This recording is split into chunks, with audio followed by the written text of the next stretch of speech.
Cerca de 500 estudiantes de colegios públicos de la capital de la República participaron en el encuentro anual de comparsas que muestra la sector del país, que es la historia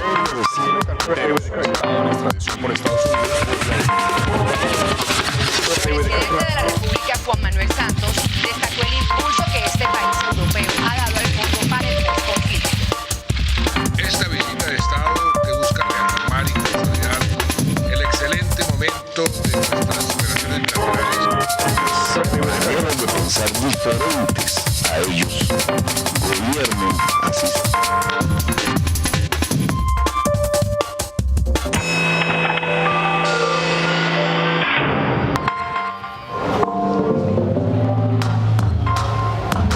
Buenas noches, bienvenidos y bienvenidas a La Otra Vuelta.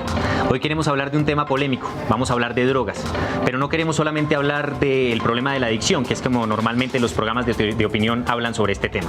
Queremos hablar también, por supuesto, y pensar en los campesinos que han sufrido la política de drogas durante muchos años sin necesariamente ser narcotraficantes y sobre todo también en los jóvenes que han sufrido la política represiva sin no por ello ser adictos. Claro que sí, José, y no olvidemos que la política de drogas ha sido una constante durante todo el siglo XX.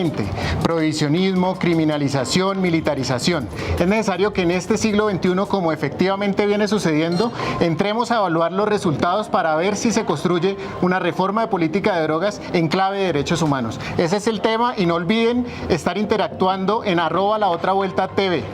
Vamos al debate.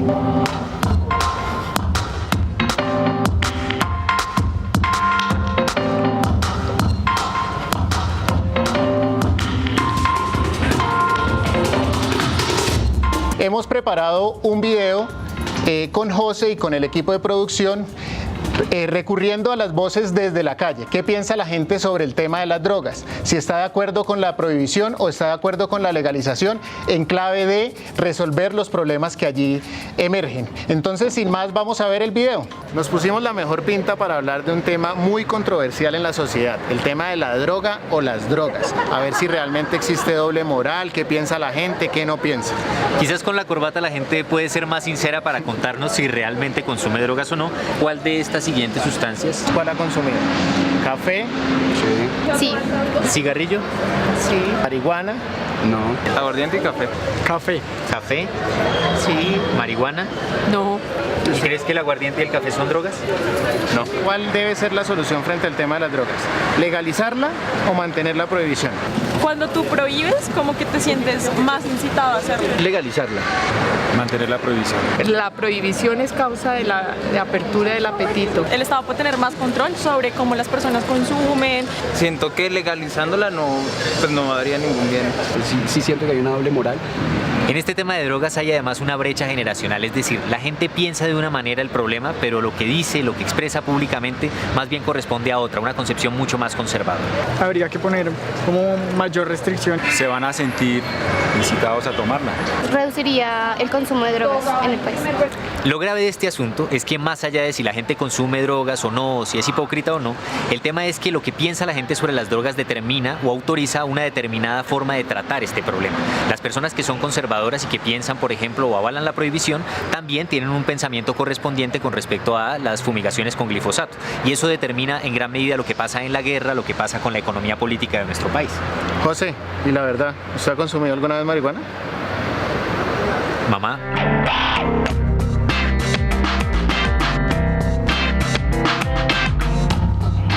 Les debo la respuesta sobre el consumo de sustancias psicoactivas en mi vida, pero vamos a empezar con el tema de debate. Estamos muy contentos hoy porque tenemos 3 invitados muy calificados que conocen muy bien el tema. Por este lado tenemos a Pedro Arenas. Pedro es del Observatorio de Cultivos y Cultivadores Declarados Ilícitos. Qué bien que estés con nosotros, Pedro. José, gracias por la invitación. Saludo a toda la audiencia. A mi izquierda está Marcela Tovar del colectivo Dosis de Personalidad. Sí, muchas gracias, José. Muchas gracias por invitarme acá aquí acompañada de los otros invitados. Gracias. a este tema.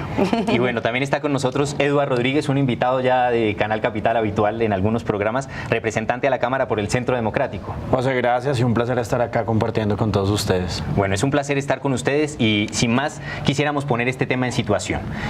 A las personas en este momento les está preocupando, en general hay una preocupación en la opinión pública acerca de si la política de drogas está cambiando y qué puede significar el cambio de la política. Saben ustedes que se han suspendido, por ejemplo, las fumigaciones con glifosato, hay informes que hablan de la necesidad de cambiar también la política del gobierno en este tema y hay una gran preocupación sobre cuáles deberían ser las implicaciones o qué implicaciones podrían tener. Empiezo por este lado. La política, el cambio de política podría tener unas consecuencias negativas o positivas. Yo creo que ha venido teniendo unas consecuencias negativas. De hecho, este gobierno ha venido cambiando mucho de la política que se venía planteando. Nosotros en el 2009 habíamos propuesto unas tesis muy claras acerca de cómo tendríamos que generar prevención y cómo la política antidrogas estaba dañando nuestro medio, o bueno, mejor, la política de aumento de cultivos ilícitos está dañando nuestro medio ambiente, por lo tanto tocaba tomar medidas. Primero, respecto al consumidor, no maltratándolo diciendo que es un drogadicto, sino mirándolo como enfermo, como lo habíamos planteado y como quedó en el acto legislativo del 2009, generando un enfoque diferencial que había que hacerlo y planteando unas políticas públicas. Y lo segundo, que fue un plan muy hermoso que se hizo a través de lo que nosotros denominamos familias guardabosques, que era precisamente cambiarles todo el enfoque, protegerlos y que ellos mismos nos ayudaran con la erradicación. Marcela, ¿positivas o negativas las consecuencias en el cambio que se podría estar experimentando? Bueno, yo creo que ahí, digamos que hay que mirar un poco más con lupa este asunto, ¿no? Evidentemente un cambio en la política prohibicionista, digamos que vaya a ser una reforma, es bastante positivo, ¿no? Porque tenemos 60 años de una guerra contra las drogas que nos ha dejado más muertos que lo que nos dejan el consumo de drogas, ¿sí? Aparte de todas, digamos, toda la violación de derechos humanos, todos los reportes que tenemos, yo creo que estamos bastante de acuerdo, ya muchos sectores en que pues la estrategia de la guerra contra las drogas ha sido bastante además ineficaz, porque se ha invertido un montón de recursos para tener unos resultados que realmente no corresponden con esas inversiones de los recursos. Pero de todas maneras, esos cambios que se están experimentando hay que empezar a mirarlos con lupa, digamos, por dónde se están experimentando, ¿no? Por ejemplo, lo que menciona mi compañero de SET en este momento, Eduard, no, yo sé, pero somos compañeros de SET en este momento, de decir que no hablamos ya de los consumidores como criminales. Yo creo que ya estamos todos muy de acuerdo frente a no tratar al consumidor como un criminal, pero ya pasamos a un concepto de el enfermo, ¿no? Y creo que ahí también hay que entrar a mirar, porque hay unas políticas represivas frente a los enfermos y también hay una invalidación, si me permiten decir esa palabra, frente al usuario de drogas como alguien que no se le permite, digamos, no se le reconoce como un sujeto de derechos y como un sujeto político también en ese sentido. Si hablamos también de los temas como todo el tema de cannabis que está sucediendo en este momento, que vamos hacia la legalización del cannabis y que se está haciendo una presión muy fuerte frente a eso, pues también tenemos que entrar a mirar quién está detrás de eso, no solamente en Colombia, sino a nivel mundial, ¿no? Ahora vamos a meternos más duro en ese tema. Pedro, tu opinión inicial. Bueno, muy positivo que estemos, por ejemplo, reunidos aquí hablando de ese tema y que en los últimos meses Colombia haya puesto el tema a la escala más alta, es decir, en el seno de la Organización de Naciones Unidas. Eso es muy interesante. Un poco negativo es que el discurso internacional de nuestro gobierno no ha ido aparejado con el mismo ritmo en que se hacen las presentaciones en los escenarios internacionales con cambios a nivel interno. Nosotros hubiéramos querido, ya con 5 años del presidente Santos al frente de la presidencia, que adentro de nuestro país se hubieran producido cambios más concretos, que significara mejoría, por ejemplo, para los usuarios de drogas. Creo que ha sido supremamente difícil, por decirlo menos, poner en marcha la ley que incorpora como parte del plan de atención básico en salud el tratamiento de las personas que están enfermas por drogas, porque tienen consumos problemáticos. Pero también, por ejemplo, se ha pronunciado mucho discurso en materia del reconocimiento de derechos de los campesinos y de desarrollo alternativo y no se ha avanzado lo suficiente con las comunidades. Entonces sí creo que hay aspectos positivos que nadie puede desconocer. Colombia es un líder en este tema a nivel continental y a nivel mundial, pero aquí adentro esperamos más. Cuando hablaba Pedro me venía algo a la mente, y es cómo este gobierno ha venido, en mi concepto, perdiendo la política la política o la guerra, que por una parte tendría que ser muy blanda con el ciudadano, de prevenir. Por ejemplo, aquí en Bogotá, el principal problema que hoy tenemos acá es que están incentivando a nuestros niños al narcotráfico. Entonces le regalan su primera papeleta de marihuana. En la segunda ya le están cobrando lo de las 11. En la tercera ya lo mandan a robar a su casa, y en la cuarta se está convirtiendo eso en una problemática social porque lo sacan de su núcleo familiar, que es una problemática grave y donde deberíamos concentrarnos en el quien está esclavizando a ese joven. A ese sí hay que darle duro, a ese sí hay que combatirlo, a ese hay que llevarlo a la cárcel, pero yo creo que el gobierno nacional ha sido muy blando en eso. Marcela, ¿y los jóvenes que no son esclavos, que consumen marihuana porque quieren, que son llevados a la UPJ? Pues si miramos las cifras, incluso nos muestran que el 80% de quienes usan drogas son personas que no tienen problemas con el uso de las drogas, es decir, que tienen una vida absolutamente funcional y que no están esclavizados. Muchos de los jóvenes, además, lo paradójico es que esta es una guerra que se armó, digamos, por defensa de los jóvenes, pero paradójicamente quienes sufren más esta guerra son los jóvenes, ¿no? Son los más estigmatizados. Efectivamente, un chico o una chica que tienen una manera de vestir, de reunirse en un parque, de dar unas dinámicas en el espacio público, entonces inmediatamente son consumidores de drogas y son llevados a la UPJ, incluso cuando lo están haciendo.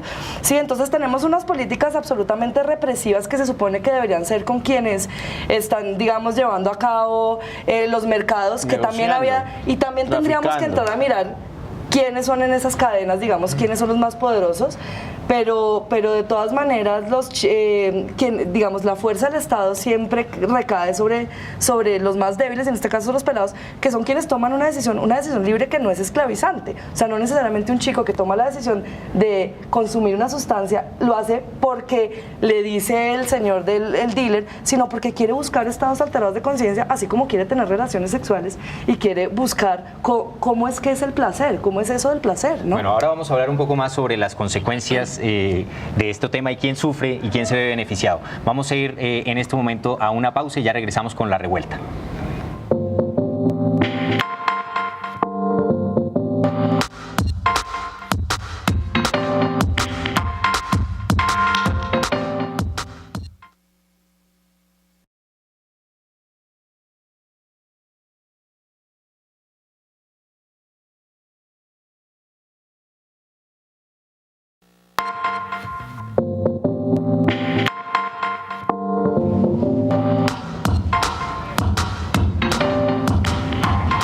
Yo creo que ustedes, así como yo en este momento, están necesitando alguna información necesaria para profundizar más este debate.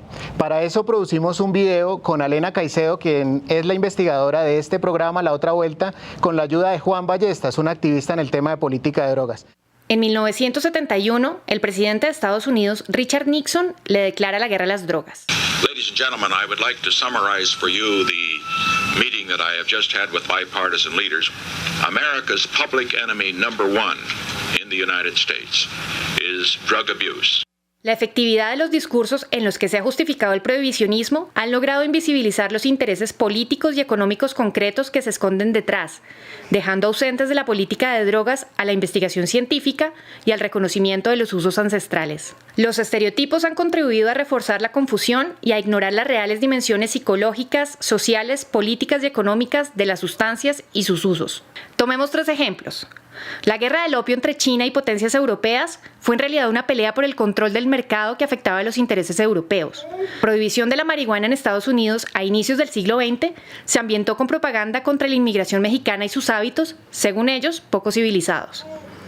En 1961, la hoja de coca y no la cocaína fue incluida en la lista de sustancias controladas tras una visita a Perú de una comisión de Naciones Unidas conformada por personas que misteriosamente después integrarían juntas directivas de empresas farmacéuticas. ¿Qué hay detrás de la guerra contra las drogas? De la Ley 30 de 1986 al Plan Colombia y sus desarrollos, el Estado colombiano ha participado de manera decidida en las estrategias globales de la guerra contra las drogas. Al tiempo, en el 94, Colombia se volvió el primer país en las Américas en asumir el paradigma de la dosis personal, reconociendo la autonomía inherente al uso de drogas y para separar a los usuarios de los narcotraficantes. Aún así, el país se enfrenta a retos importantes. La edad de inicio del consumo es de 13 años para spa ilegales y 12 para legales. La percepción de fácil acceso al mercado de sustancias es amplia. Hay una baja percepción del riesgo del uso y una tendencia al alza del consumo de drogas de diseño y sustancias sintéticas. Ante el temor de muchos padres de familia, instituciones y autoridades, se hace necesario un balance de los resultados del prohibicionismo y la guerra contra las drogas y la apertura de un nuevo paradigma.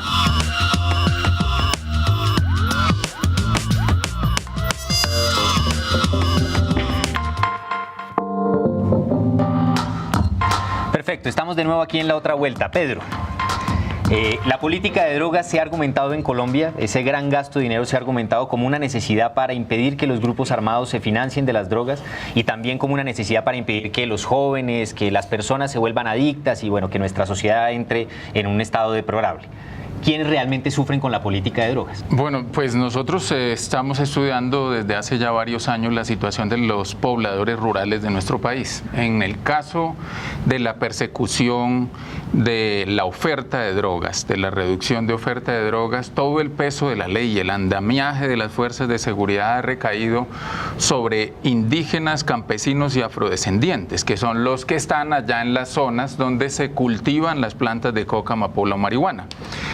Difícilmente se encuentran testimonios de gente que diga que los guerrilleros son los que están sembrando las plantas. Los que siembran las plantas de coca son los campesinos, que en contextos de marginalidad y aislamiento geográfico, afectados por las políticas macroeconómicas que afectan la producción rural de nuestro país, inclusive atravesados por políticas como la apertura económica de principios de los 90 y también por tratados de libre comercio, pues se ven en la obligación, dicen las mismas comunidades, de sembrar estas plantas. Y creo que eso lo ha diagnosticado muy bien una serie de instituciones gubernamentales y que eso ya no tiene ninguna discusión, al punto que el Programa de Naciones Unidas considera que la mejor manera de combatir los cultivos de uso ilícito es con desarrollo, es llevando la presencia estatal social a esas comunidades y no considerando a los pobladores campesinos como enemigos del Estado, que es como hasta ahora se han visto. Porque, por ejemplo, como dice la profesora Socorro Ramírez, internacionalista y columnista del Tiempo, este es un Estado, y no solo este gobierno, estoy diciendo el Estado colombiano, que desde hace cerca de 40 años tiene como única forma de relacionarse con las comunidades campesinas el uso de aspersiones aéreas, por ejemplo, porque no solo se ha fumigado con glifosato, sino, por ejemplo, entre el año 77, 78, 79 se fumigó en la Sierra Nevada de Santa Marta con paraquat. Aquí se han utilizado todo tipo de químicos, de venenos, han intentado guerra biológica, todo tipo de expresiones para combatir a las plantas que, como se anotó en el video anterior, fueron declaradas ilícitas en 1961, porque estamos hablando también, José, de plantas que formaron parte históricamente de la farmacopea y de la botánica propia, por ejemplo, de los pueblos andinos, en el caso, por ejemplo, de la hoja de coca. Entonces se ha desconocido buena parte de las problemáticas que subyacen de orden social, económico, político y cultural en esas comunidades y se ha querido simplemente con el pretexto de quitarle finanzas, particularmente a la guerrilla de las FARC, atacar en la fuente, persiguiendo mediante todos estos programas de interdicción.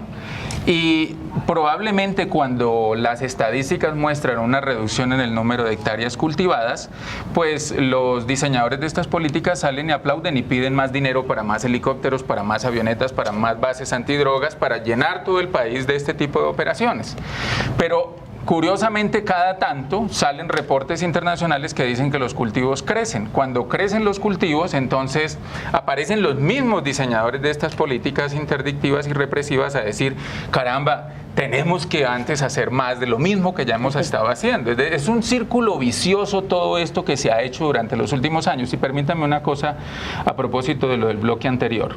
En la medida en que hasta los años 90 Colombia era un país eminentemente exportador, por ejemplo, de cocaína, En la medida en que las operaciones de interdicción de la Policía Nacional del Ejército, asociado con el Comando Sur de los Estados Unidos, ha impedido que embarques salgan a otros países, buena parte de esa mercancía, de esa sustancia, se ha quedado en el mercado interno. Y muy tristemente, no solo en el mercado colombiano, se ha quedado en los países vecinos. Por ejemplo, el caso de Brasil es bien interesante, está entre segundo y tercero a nivel de consumo en el mundo.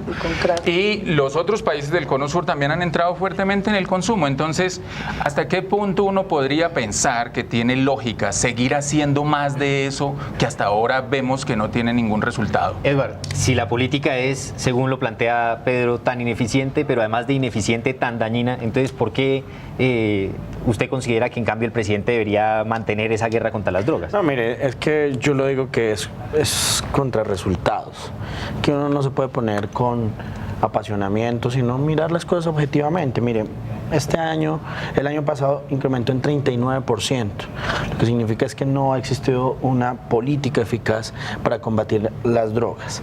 Ahora, esa misma política, casualmente esta mañana en los altos estudios de seguridad y defensa nacional, que hago parte, se llama Sidenal, y es un curso espectacular porque uno entiende toda la problemática social, entiende toda la problemática de seguridad nacional. Lo decía el presidente Santos para mi sorpresa, o sea, igualito, copiadísimo. Decía que las FARC, no, que las FARC eran muy buenas, que las FARC simplemente se lucraban de los impuestos que los narcotraficantes les pagaban, pero yo creo que eso es una política que ha venido llamándose al fracaso. Pero la eventualidad de que las FARC igual se financien de la coca, digamos, el punto es, ¿y los campesinos que sufren qué? Mire, yo creo que los campesinos nosotros tenemos que enfocarnos en ellos, generar políticas sociales, sostenibles, y estoy de acuerdo con algo en usted, en generar desarrollo, porque es que aquí también se trata de buscar mecanismos y hacer del campesino un campesino próspero, que genere desarrollo, que se tecnifique sus tierras. Eso está claramente estudiado. De hecho, un gran ejemplo de eso fue Corea del Sur. Lo hicieron espectacular y miren el desarrollo que han venido teniendo. Con reforma agraria. Entonces, previamente, ¿no? Que hizo Corea del Sur. Claro que sí. Eso no se lo discuto. Pero mire, aquí hay un debate más de fondo. ¿Cuánto vale un kilo de cocaína en el terreno? O sea, una vez cultivado. ¿Cuánto vale en la frontera? ¿Cuánto vale en Centroamérica y cuánto vale ese mismo kilo de coca en Estados Unidos? Cocaína. De cocaína. Ajá. Yo creo que aquí el debate tiene que ser un debate profundo. ¿Realmente esa plata le está llegando a nuestro campesino y está generando desarrollo social? Es ilegal, por supuesto, pero si fuera legal podría ser recaudada en impuestos. Yo no creo, yo creo que nosotros tenemos, vuelvo e insisto, en pensar en dos aspectos. Primero, el tema ambiental y segundo, en el tema de desarrollo para nuestros campesinos. Yo no creo, y lo digo con todo el respeto, yo hablo todos los días con los campesinos, yo vengo del campo, aunque soy representante por Bogotá, yo nací en Aquitania, Boyacá, y tengo mucha comunicación con nuestros campesinos. En la vicepresidencia recorrimos todo el país y en los diferentes foros de derechos humanos los campesinos nos decían, nosotros no queremos sembrar coca, nos obligan. No, nadie quiere sembrar esas plantas, ni nadie quiere derivar ingresos de una economía que es ilegal. Pero, por ejemplo, para decirle algo al doctor Eduardo, en Boyacá llegaron a existir cultivos ilícitos. En el eje cafetero llegaron a existir cultivos ilícitos. Uno esperaría que los altos funcionarios del gobierno, los tomadores de decisión, piensen por qué aparecen cultivos de uso ilícito en una zona como Antioquia. Y yo no creo que sea únicamente porque alguien los obligue. Yo creo que hay unas circunstancias de orden social, económico, otra vez político, cultural y demás, que hacen que en el caso de la producción de pasta base, porque los campesinos no sacan clorhidrato de cocaína, los campesinos sacan pasta base, y lo hacen por razón de que el ingreso que se deriva de allí es con lo único que pueden subsistir en las condiciones en donde están ubicados. Estamos hablando, y usted lo sabe, doctor Eduardo, porque ha trabajado con el gobierno, estamos hablando de zonas donde no hay Estado, donde no hay carreteras, donde no hay energía eléctrica, no hay acueductos, de zonas donde en la mayoría de las veces lo único que puede hacer la gente es tratar de subsistir. no subsistir. siempre tiene que, perdón, momento digo, porque no siempre tiene que existir eso. Y entonces aquellas parques naturales no tenemos que protegerlos con familias guardabosques. Ahí esta es una problemática que no debería existir. Ambiental sensible y tenemos que proteger a nuestros campesinos para que cuiden nuestros bosques. Pero una cosa con respecto a los interesante. ambientalistas desde el ámbito de la seguridad que quieren con ese argumento seguir fumigando todo el territorio nacional. No es que no se fumiga. Lo que dicen es que hay que seguir fumigando para evitar que los cultivos se expandan. ¿Qué ha sucedido? Hasta principios de los años 90 los cultivos estaban ubicados en 3-4 departamentos de Colombia. Ahora están en 23 departamentos de Colombia. Que antes estaban en 5 o 10 municipios, ahora están en cerca de 200 municipios de Colombia. No, yo no creo que quien siembre en un consejo comunitario, se lo digo concretamente, por ejemplo, en el Andén Pacífico, sean los señores mexicanos o los rusos o no sé quién. Son los afrodescendientes que viven allá en el Andén Pacífico. Listo. Los que cultivan en los resguardos son indígenas y colonos. Por favor, vamos a ir en este momento a una pausa y ya continuamos con la discusión que se puso caliente. No sonó la chicharra.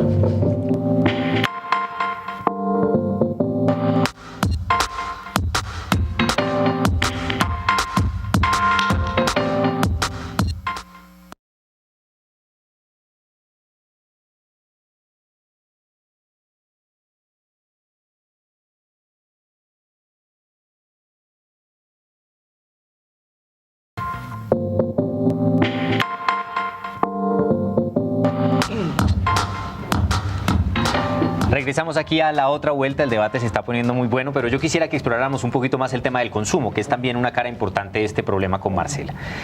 Marcela, 72 personas mueren en Colombia diariamente, por ejemplo, por el tabaco, por el cigarrillo. Ajá. El alcohol es reconocido como un causante de accidentalidad y de violencia, y sin embargo ambas cosas son legales. Y el café, además, no sabíamos, es también considerada una sustancia psicotrópica, porque es un estimulante. Todas esas sustancias son legales, la marihuana, la cocaína no lo son. También es una sustancia psicoactiva. Exacto. Y digamos que la perspectiva parece ser esa, ¿no? El gran peligro pues por el consumo de nuestra sociedad. ¿Cuál es el estado de la cuestión en términos de consumo? ¿Por qué tantos jóvenes tienen que ser llevados a la UPJ, a la cárcel, etcétera, por consumir marihuana, por ejemplo? Yo creo que es un tema de imaginarios que nos ha creado la sociedad frente a lo que es el consumidor, ¿cierto? El consumidor de drogas siempre se ha visto ligado efectivamente al tema o de un enfermo mental, que ya es un gran logro, pero también al tema de un delincuente, ¿cierto? ¿Pero es un enfermo? ¿Necesariamente? No necesariamente. Lo que pasa es que nuestra política pública sí está parada en eso. O sea, la política pública del consumo está parada en todo el tema de enfermedad mental. Entonces, desde ahí siempre hemos tenido que hablar desde los enfermos mentales, y toda la ley, digamos, de acceso está dirigida también a todo el tema de lo que llamamos superación y rehabilitación de lo que es ya un enfermo, ¿sí? Eso, digamos, tiene que lado bueno.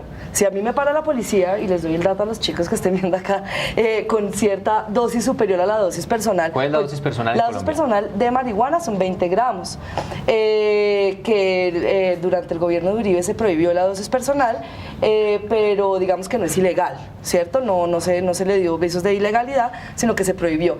Si te paran con 40 gramos o con 50 gramos, la Corte Suprema ha permitido que eso si uno puede demostrar que es un adicto a la marihuana, o que necesita su consumo y que no puede vivir sin ella, entonces no te pueden llevar, digamos, ni a judicializar por eso. Tienes que demostrar. Entonces, digamos que eso nos da a los usuarios de sustancias cierto margen de maniobra, ¿sí? La Corte llama eso dosis de aprovisionamiento. Dosis de aprovisionamiento. El acto legislativo lo desarrolló, ¿no? Pero no lo desarrolló para temas medicinales. Pero de todas maneras, el usuario de drogas siempre ha sido visto por los imaginarios como un criminal de todas maneras, ¿cierto? Ligamos siempre el crimen al uso de sustancias. Y lo que ha pasado y de todas maneras, el alcohol, también es muy problemático decir que el alcohol y el tabaco están ligados también a temas criminales, pero no por ser legales, sino por la manera como se ha legalizado, ¿sí? No podemos pensar en legalizar o abrir un mercado frente a estas sustancias por decreto. Las cosas no suceden porque sí. Y lo que pasó con el tabaco y lo que ha pasado con el alcohol es que no solamente han estado, digamos, corporaciones detrás del negocio, sino que no se ha hecho un trabajo, digamos, de educación y de reducción de riesgos y mitigación de daños frente al consumo de sustancias. Eduardo, ¿y la policía persiguiendo jóvenes en los parques por fumar marihuana no está más bien desperdiciándose, por ejemplo, en eso que yo supongo que usted bandera muy bien, que es la lucha contra el delito, contra la criminalidad? Claro, pero es que algo que nos hemos encontrado es porque la criminalidad.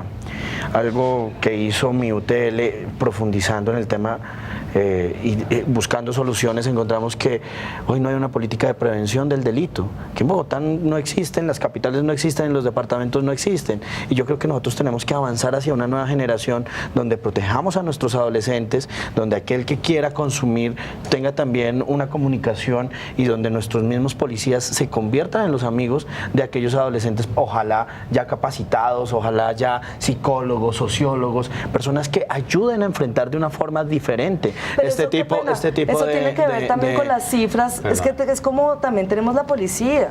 O sea, a la policía le exigen unas cifras, digamos, de demostrar qué es lo que está haciendo. Claro que sí, porque entonces la policía muchas veces lo que hace es que para a los chicos, si los chicos no tienen, porque yo trabajo con eso y he trabajado con eso, si los chicos no tienen drogas, a los chicos lo que hacen es comprar la droga, muchas veces la policía para mostrarla como positivos. Los chicos mismos, cuando los llevan a la UPJ, los muestran como unos positivos y los chicos mismos hacen llamar que ellos son los falsos positivos de la guerra contra las drogas. Eso es una realidad que dices. No, es que es muy paradójico. Nosotros en el debate que hicimos, que fue un debate muy serio, donde desafortunadamente no fue ni el alcalde ni el ministro, porque al parecer no le importan las problemáticas que hoy tiene Bogotá sobre seguridad, demostramos fervientemente cómo a un policía hoy un positivo se le convierte en un negativo.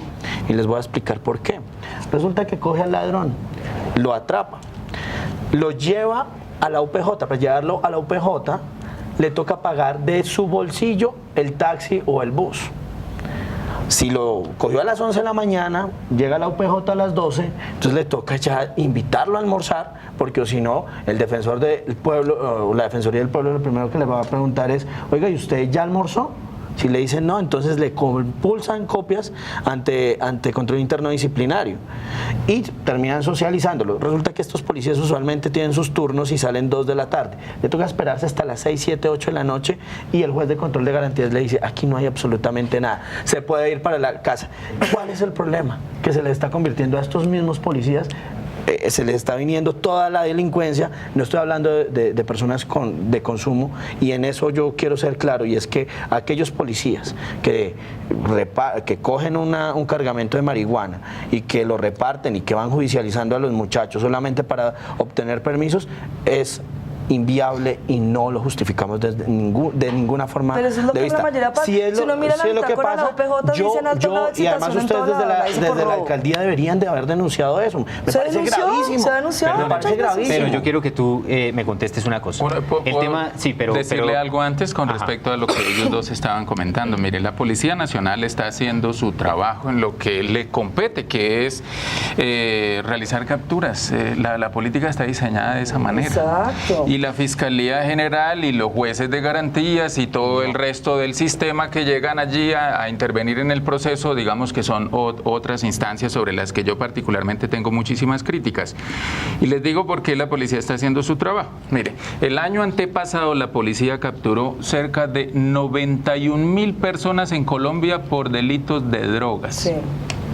El año antepasado, es decir, el 2013. El año pasado la Policía Nacional con la DIJÍN y el Ejército capturaron cerca de 86.000 personas por ese delito. En los últimos 6 años, entre Policía, Ejército y todas las instancias que realizan capturas en este país, han producido cerca de 485.000 capturas.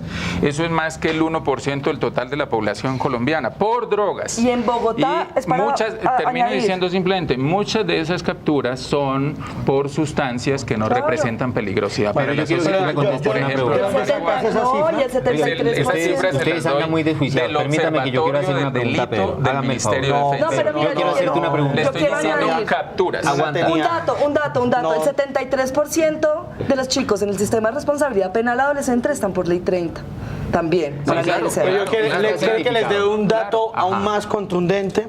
De cada 100 capturas, 3 personas son judicializadas y las otras 3 son judicializadas con penas pena privativa de la libertad. ¿Qué pasa? Hay un 96% de impunidad. Aquí tenemos que sentarnos y ese ha sido mi debate grande. Aquí también hay una impunidad grandísima. No estoy diciendo solamente del tema de delitos no solamente del tema de drogas, que se debe educar al policía para que pueda decir cuándo aquel muchacho lo tenemos que atender como un paciente y cuándo es al jíbaro, que es al que tenemos que judicializar. A ese sí, todo el peso de la ley. Pedro, yo tengo una pregunta para ti. Estamos hablando del problema de drogas y mucha gente dice, bueno, pero un muchacho consumiendo marihuana en un parque no debería ser un problema, bueno, a eso se les detiene, etcétera. Pero sin embargo el tema de la cocaína la gente no lo ve igual, ni los derivados de la cocaína ni los derivados de la amapola.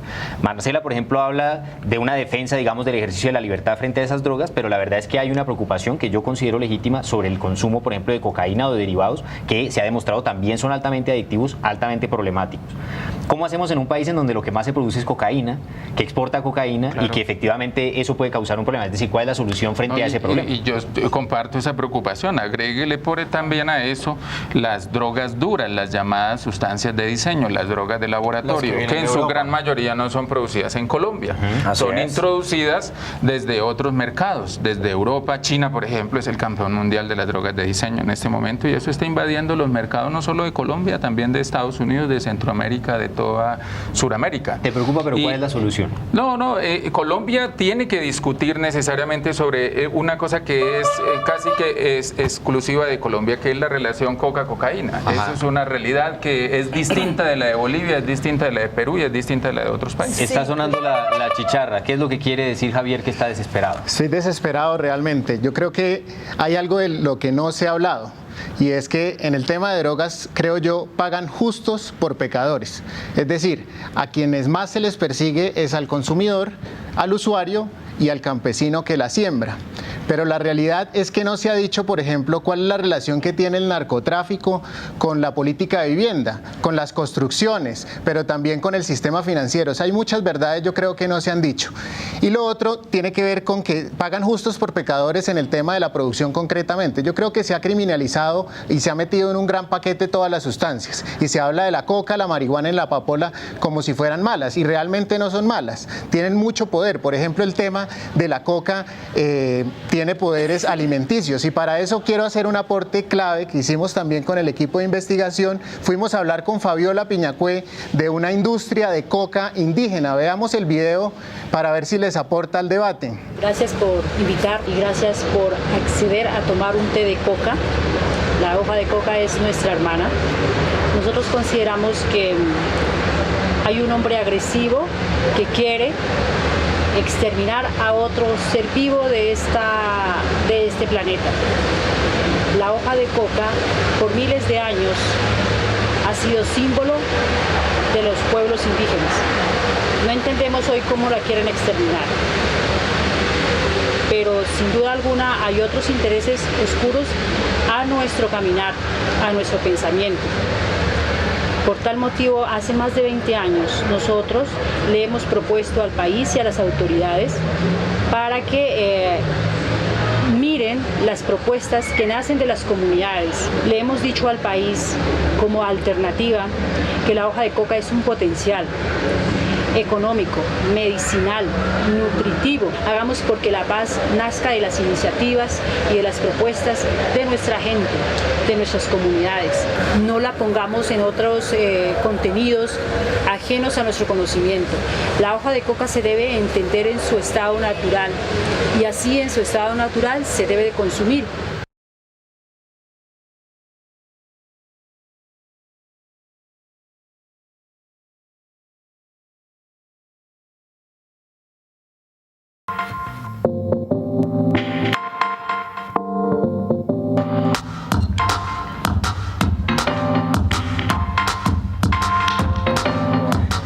De nuevo aquí en La Otra Vuelta y entramos a un bloque en donde nos interesa pensar en soluciones. Este es un programa y todos los programas de La Otra Vuelta se hacen pensando en soluciones. ¿Cuál es, en primer lugar, le pregunto a Edward, la solución frente a este problema hoy? Es decir, ¿debemos abogar por la legalización, por una clase de regulación? ¿Qué clase de regulación debería tener este tema? Y sobre todo, le insisto y les insisto a todos, pensando en los campesinos, en los jóvenes detenidos, en un problema más allá del problema de las adicciones. Yo creo que nosotros planteamos muy bien esta problemática en el 2009. Lo primero es proteger, hacer una política de prevención con nuestros jóvenes. Creo que ahí parte toda la esencia, mostrándole las cosas como se lo enseñan a uno. Mire, esto es bueno, esto es malo, decida usted, pero sin embargo generando una política de educación. Lo segundo es protegiendo también a nuestra sociedad y a nuestros jóvenes de aquellos que se lucran de los drogadictos. Vuelvo, insisto, a mí el tema Bogotá me duele mucho, porque se ha convertido en unas bandas criminales que han hecho un negocio enorme alrededor de eso y tienen a miles de personas esclavizadas y utilizándolos inclusive para cometer delitos. Lo tercero es que nosotros no podemos abandonar unas políticas que han venido evolucionando y que lógicamente han generado resultados como familias guardabosques. Yo creo que tenemos que proteger nuestro medio ambiente, tenemos que generar unas políticas sociales integrales para que de una u otra forma en las partes donde se pueda generar desarrollo, se genere desarrollo, pero en las partes donde haya que proteger el medio ambiente, cuidemos nuestro medio ambiente. Marcela. Bueno, yo me voy a centrar un poco en esta respuesta en el tema del consumo. Me parece que no hemos ahondado un poco en eso, y pues el usuario de drogas ha sido también una víctima, no solo por el hecho de ser criminalizado y etcétera, sino también porque es el único consumidor en el mundo que no tiene acceso a control de calidad de la sustancia que consume. Y muchas, y no diría muchas, la mayoría de los daños generados por las drogas son por ese tipo de, digamos, de adulterantes, de las maneras no, digamos, que por la prohibición misma generan daños. Por ejemplo, en el caso del bazuco, la pipa con la que fuman bazuco genera mucho más daños que el bazuco, ¿cierto? La jeringa, la jeringa no tanto, pero sí el hecho de que la policía te persiga por tener una jeringa porque sabes que eres un usuario de heroína, entonces te la compartes con tus compañeros y en ese momento empiezas con enfermedades pues como el VIH o como la hepatitis e incluso con abscesos, etcétera, etcétera. Entonces ya hay a nivel mundial unas estrategias que se llaman la reducción de daño y la reducción de riesgo, que han funcionado de manera maravillosa y que no se pueden aplicar de la misma manera en todo lado, pero no por eso deben dejar de aplicarse. Es decir, que en países como en Canadá o en Suiza o en España tengamos, digamos, unos ejemplos maravillosos sobre, digamos, estrategias de reducción de daño, no quiere decir que en Colombia no las podamos tener. Lo que quiere decir es que las tenemos que adaptar a nuestro modelo colombiano, como lo ha hecho, por ejemplo, Brasil con su programa Brazos Abiertos en Cracolandia, en donde las personas que fuman crack pueden tener acceso a los servicios sociales del Estado porque son personas, no porque dejan de consumir, e incluso reciben un pago, ¿cierto?, por su, digamos, por su trabajo que hacen, que lo pueden invertir en lo que se les dé la gana, que puede ser incluso en drogas, como tú o como yo lo hacemos en la vida normal, ¿cierto? Entonces, si nosotros caminamos, tú ya hablaste, si nosotros caminamos hacia, no sé si la legalización sea el problema, no se trata tampoco de abrir un mercado en donde el chico de al lado tenga acceso a heroína, etcétera, etcétera.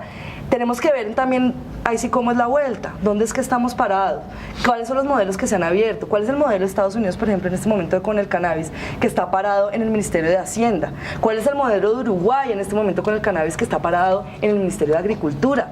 Eso deja ver un trasfondo de una filosofía de una política pública, hacia dónde va y qué es lo que queremos con esa política pública, ¿cierto? Y finalmente, para cerrar, lo que estoy tratando de decir es que también un tipo de regulación nos permite generar, lo que estaba hablando el video de Juan Ballestas y Alena, que lo que estaba es el acceso al mercado. Muchas veces el tema del consumo problemático se da porque ese mercado está revuelto. El chico que va por marihuana a la olla tiene acceso a un montón de otro tipo de sustancias, o la chica que va por marihuana. Si nosotros logramos dividir y controlar el mercado de cierta manera, pues no, el que quiere marihuana va y se compra la marihuana en el dispensario y no le están ofreciendo además otro tipo de sustancias. Pedro. Solamente déjame decirte una cosa, Marcela, apoyando lo que tú has desarrollado, y es que para eso es necesario tener voluntad política. De acuerdo. Que eso es lo que de hecho nosotros le hemos exigido al presidente Santos. Hombre, mire, aquí ya se habló del tema, continúe. Y ahí estamos nosotros ayudando. Eso es muy importante. Tiene que ver la marihuana medicinal. Una política pública que se planteó en el 2009. Y ustedes bloquearon la marihuana medicinal en el Congreso. Claro, y yo no estoy de acuerdo con eso. Pero eso es una política de reducción de daño también. Entonces no digan que están... Ahí es complejo. No estoy de acuerdo con eso. Y cuando quieras hablamos hablamos y hacemos el debate, porque ustedes me van a sacar comparación internacional y les tengo muy buenos datos sobre eso. Pedro, las soluciones. Difícil. Pero lo interesante, bueno, Colombia conformó una comisión asesora de política de drogas. Esa comisión el pasado 13 de mayo presentó un informe que tiene unas 76 páginas que contiene elementos interesantes, contiene incluso recomendaciones para cada una de las fases del mercado de drogas, contiene recomendaciones respecto de la política frente al consumo, frente a la producción, frente al lavado de activos, frente a la institucionalidad, entre otros. Ese es un elemento interesante que tiene Colombia ahorita y que no puede perder de vista. Ahora, el próximo 4 de junio, la Comisión Global de Drogas, en cabeza del expresidente César Gaviria, va a presentar en Bogotá un informe que se denomina Tomando el Control. La idea es que cada país tome el control de su política y no se la deje imponer de nadie desde afuera, independientemente de que sea China, los rusos, Egipto o los Estados Unidos. Y eso es muy interesante porque ya en el continente se empieza a ver cómo cada país empieza a definir sus políticas basadas en la evidencia, con información muy juiciosa, y con base en ello empieza a hacer cambios normativos y cambios institucionales. Una cosa adicional respecto de lo que nosotros hemos estado trabajando es lo relacionado con el ámbito de la producción. El acuerdo de drogas firmado por el gobierno nacional con la guerrilla de las FARC en la Mesa de La Habana, en el momento en que se suscribe un acuerdo, Dios quiera, y se avance hacia una etapa de posconflicto, por lo menos en las zonas donde esa guerrilla es un actor protagónico, es bien interesante, va en la dirección correcta y apunta a los principios rectores del desarrollo alternativo que señaló Naciones Unidas. Pero una cosa por último, incluso en el marco de la aplicación de ese acuerdo hay que incluir la voz de los productores, la voz de los campesinos. Ellos deben dejar de ser criminalizados, deben tener un tratamiento penal absolutamente diferenciado, deben sacarse de la órbita del derecho penal, no se les puede seguir metiendo a la cárcel, se deben considerar ciudadanos y se deben incorporar sus propuestas. Muchas gracias, Pedro. Yo les quiero agradecer realmente mucho por haber estado aquí con nosotros, su buena disposición, lo que han entregado a este debate para que sea un debate tan amable. Muchas gracias por venir y esperamos que nos vuelvan a acompañar en una próxima ocasión. Claro que sí. Muchas gracias a usted. Gracias. Bueno, y vamos en este momento a las conclusiones. La chicharra.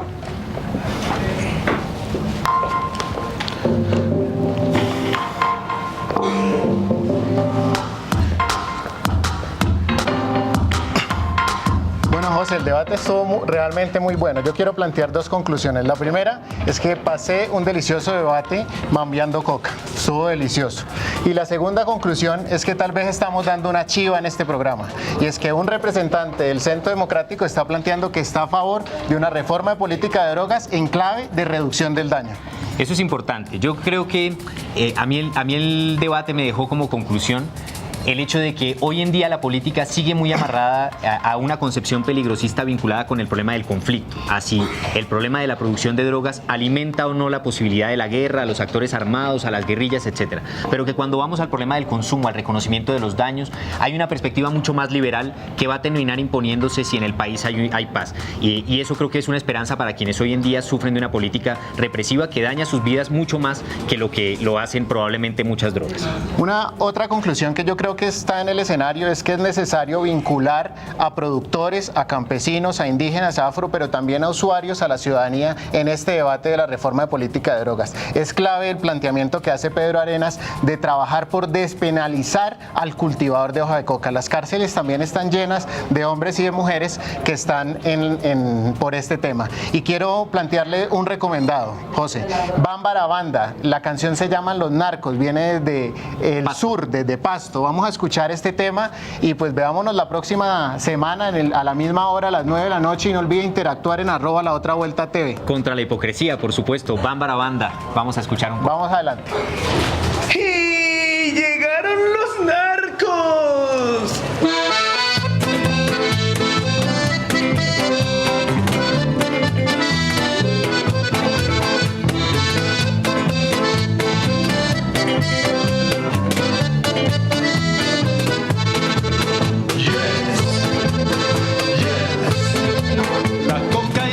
Procesada de una planta sagrada en la guerra de carteles. Bala viene, bala va. Mamá coca sabe